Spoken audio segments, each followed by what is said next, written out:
hear the results of that particular race, we will bring them to you. In progress right now, the men's freshman 8 with Virginia in lane 6. That would be on the upper part of your screen. And moving on down, Grand Valley in 5. Jacksonville in 4. Once again, the University of Delaware in lane 3.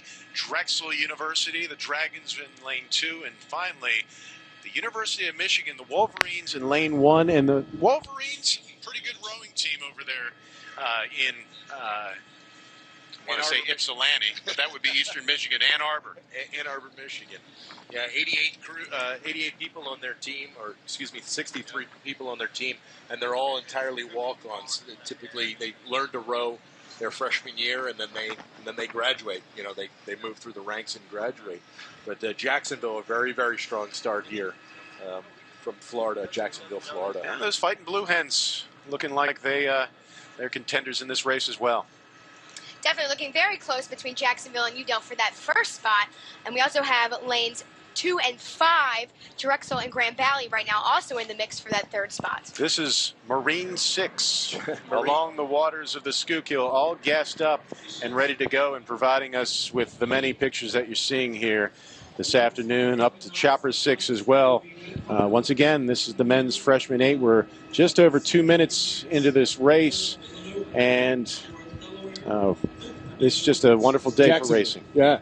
So Jacksonville was actually seeded 3rd coming into the regatta. Number of weeks ago, beat Virginia down in the Sierras, the Southern Intercollegiate Rowing Association Championships.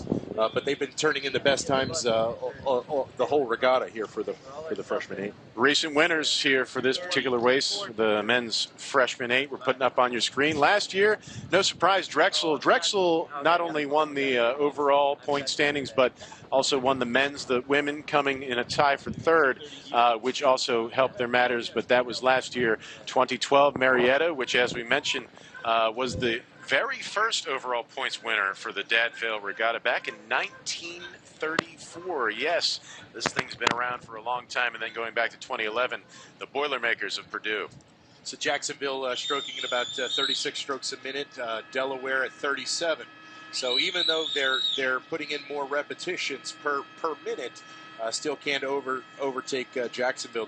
Jacksonville just may be stronger and more comfortable at that lower rating in these conditions. Blue Hens doing their rowing along the Christina River in Delaware, and Alex and Ferdinand, I'm feeling a very slight amount of raindrops on my neck.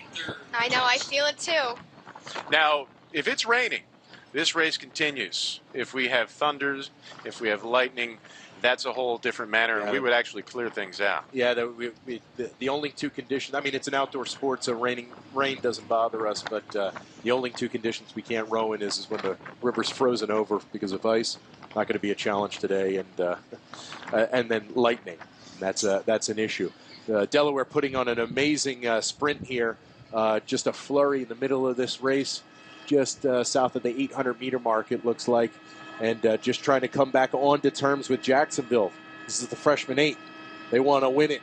They want to go through their college career undefeated. So they're going to try to come back on the terms with Jacksonville.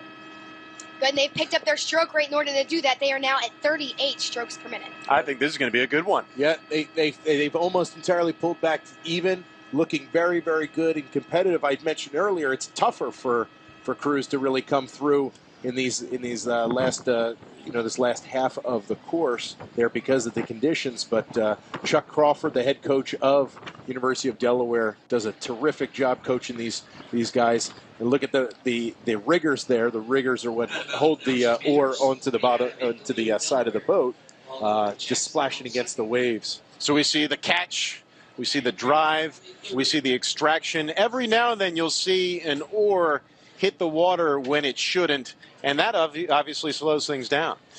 Yeah, it creates extra resistance that you don't really want there. A lot of the times, you can't really help that in these types of conditions.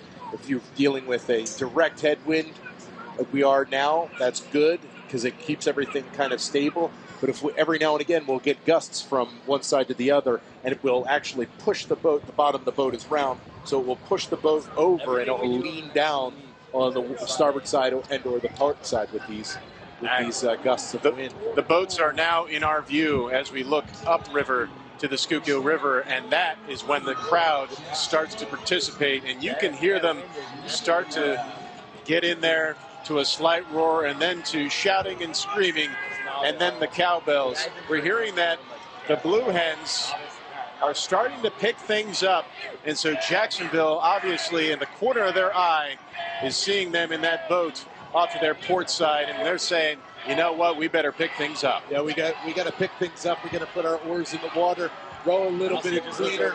Here's Jacksonville actually just picked up to 39 strokes a minute, so they've held off these late charges from Delaware. They've held off these late charges, and now they're just going to put the stamp on this race. Yeah, Delaware definitely having a little trouble in that wind with their blade work, and Jacksonville has taken advantage and looks like they're going to cruise to that victory here. Jacksonville, as we see in the white boat, very, very competitive, about a 6 seat advantage. Jacksonville coming in number 1 in the men's freshman 8. The University of Delaware placing second. Jacksonville will be wearing medals after they get out of the water and after they throw the cocks.